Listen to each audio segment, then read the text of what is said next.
చీ ఏదో అంటుకుంది చీ తీసేకి ఏంటి చీ నాస్టీ అబ్బాయి చండాలంగా ఉంది ఇక్కడ ఏం మాలేదని చెప్పేసి మనం వెళ్ళిపోతాం తీసేసుకుంటాం గబగబా నీళ్ళు పోసుకొని కడిగేసుకుంటాం. కానీ ఆవిడ ఏం చేసింది, ఆవిడ వెళ్తుంటే దాన్ని నడిచెళ్తుంటే బురద మట్టి వర్షానం ఇంత తిట్లు కూడా మాటలు అనమాట, భయంకరమైన వర్డ్స్ అబ్యూజింగ్ వర్డ్స్ యూజ్ చేసేవాళ్ళు. అయినా సరే అవన్నీ ఈ చెవుతో వీళ్ళు ఈ చెవుతో వదిలేసాడు. ఎందుకోసం? ఆవిడ కోసమా? కాదు, మనందరి కోసం. మీరు ఎదుటి వాళ్ళ కోసం నిస్వార్థంగా సేవ చేయాలి అంటే ఎంత గొప్ప మనసు ఉండాలి, ఎంత ఓర్పు ఉండాలి కదా. చాలా ఓర్పుగా ఆవిడ అంటే భవిష్యత్తులో తరాల కోసం ఆవిడ కష్టపడింది అనమాట.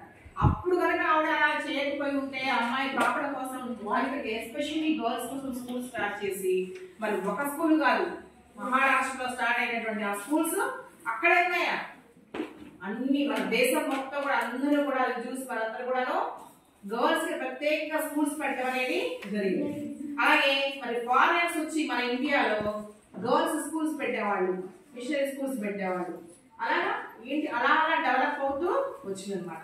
ఇప్పుడు ఎలా ఉంది మనకి, ఇప్పుడు అందరం కలిసి ఒక దగ్గరే కూర్చుంటారు. బాయ్స్ కలిసి ఒక దగ్గర ఉన్నారా? స్పెషల్ గా ఏం లేదు కదా.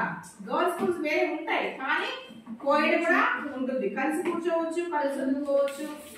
ఇప్పుడు అసలు ఏమన్నా తక్కువ ఉన్నారా అమ్మాయి నుంచి? ఎక్కడ తక్కువ ఉందా? నో. డి అంటే డి అంటున్నారు కదా, అబ్బాయి ఏం చేస్తే మేము కూడా అది చేస్తాం అంటున్నావా లేదా? చేయకుండా మనం ఇప్పుడు అంతరిక్షం దాకా వెళ్ళాము అవునా, కల్పన చాలా ఉన్నారు, చాలా మంది ఉన్నారు కదా అంతరిక్షం దాకా వెళ్ళినారు, స్పేస్ లోకి వెళ్తున్నారు, పైలట్ విమానం జీవన విమానాలు వెళ్ళిపోతున్నారు అవునా. చేయని పనే ఉన్నాయి, ఇంజనీర్ అవుతున్నారు, డాక్టర్స్ అవుతున్నారు, ఇంకేమవుతున్నారు టీచర్స్ అండి. టీచర్స్ ఎలా అయ్యారు?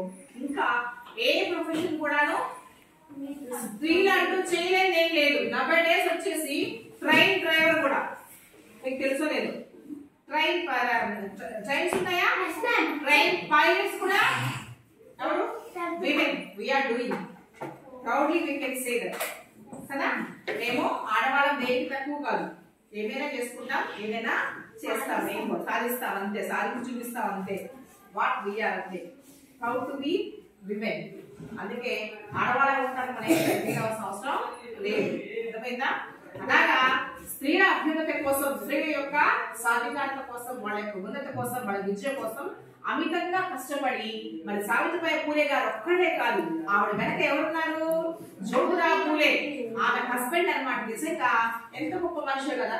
ఆవిడ అసలు చదివే లేదు ఆవిడకి, కానీ ఆయన చదివించి, ఆవిడ చదివించింది కాకుండా ఆవిడ ప్రోత్సహించి ఒక స్కూల్ ని స్థాపించి మరి సమాజానికి పెద్ద గొప్ప వ్యక్తిగా ఆవిడ తయారు చేసి ఆవిడ ద్వారా మనందరికీ విద్య వచ్చేలాగా చేశారు. So this is about Savitribai Phule.